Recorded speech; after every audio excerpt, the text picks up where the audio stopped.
নমস্কার বন্ধুরা, বৌমার হেসেলের নতুন একটি ভিডিওতে আপনাদের সবাইকে অনেক অনেক স্বাগতম। আজকের রেসিপিটি হতে চলেছে নারকেল দিয়ে রুই মাছের কালিয়া।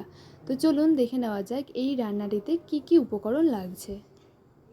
আলু, নারকেল কোড়া, রুই মাছ, টমেটো, সর্ষের তেল, পেঁয়াজ বাটা, শুকনো লঙ্কা, আদা বাটা, জিরে গুঁড়ো, লঙ্কার গুঁড়ো, হলুদ, লবণ আর চিনি। আর এদিকে ফোড়নের জন্য লাগছে শুকনো লঙ্কা, তেজপাতা, গোটা গরম মশলা, যার মধ্যে রয়েছে এলাচ, লবঙ্গ, দারচিনি। তো কিছুই না, প্রথমে একটা কড়াই গরম করে তার মধ্যে সর্ষের তেল দিয়ে নিতে হবে। সর্ষের তেলটা গরম হয়ে গেলে তার মধ্যে নুন হলুদ মাখিয়ে রাখা রুই মাছের টুকরোগুলো দিয়ে বেশ ভালো করে ভেজে নিতে হবে।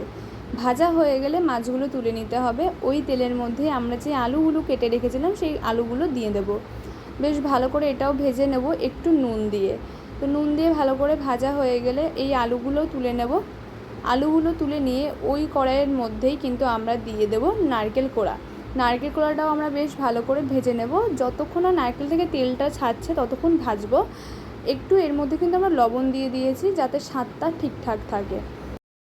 এবার নারকেলটা ভাজা হয়ে গেলে নারকেলটা তুলে ওই কড়াইয়ের মধ্যে আবার সর্ষের তেল গরম করে গোটা শুকনো লঙ্কা, তেজপাতা আর গোটা গরম মশলা ফোড়ন দিতে হবে, সাথে একটু জিরেও দিয়ে দিতে হবে, মানে সাদা জিরে। এবার এই ফোড়নটা ভালো করে ভাজা হয়ে গেলে তার মধ্যে দিয়ে দিতে হবে টমেটোমের টুকরোগুলো দিয়ে তার মধ্যে দিয়ে দেবো আমরা পেঁয়াজ বাটাটা আর একটুখানি লবণ। এটা দিয়ে ভালো করে ভেজে নেব। ভালো করে ভাজা হয়ে গেলে কিন্তু একটু ঢাকা দিয়ে দেবো আমরা। এবার বেশ কিছুক্ষণ বাদে ঢাকাটা তুলে তার মধ্যে আমরা দেব শুকনো লঙ্কা আর আদার যে পেস্টটা আমরা করে রেখেছিলাম শিলে সেইটা। তার মধ্যে দেবো হচ্ছে কি শুকনো লঙ্কার গুঁড়ো, হলুদ, একটু চিনি আর জিরের গুঁড়ো, একটু জলও অ্যাড করব যাতে হচ্ছে গিয়ে মশলাটা পুড়ে না যায়। এবার ভালো করে মশলাটা কষতে দিতে হবে। মশলাটা কষা হয়ে গেলে ভেজে রাখা আলুগুলো দিয়ে দিতে হবে মশলার মধ্যে।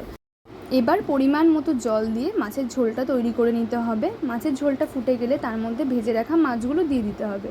এবার ওপর থেকে দিয়ে দেবো আমরা যে নারকেলটা ভেজে রেখেছিলাম আগে থেকে, সেই নারকেলটা।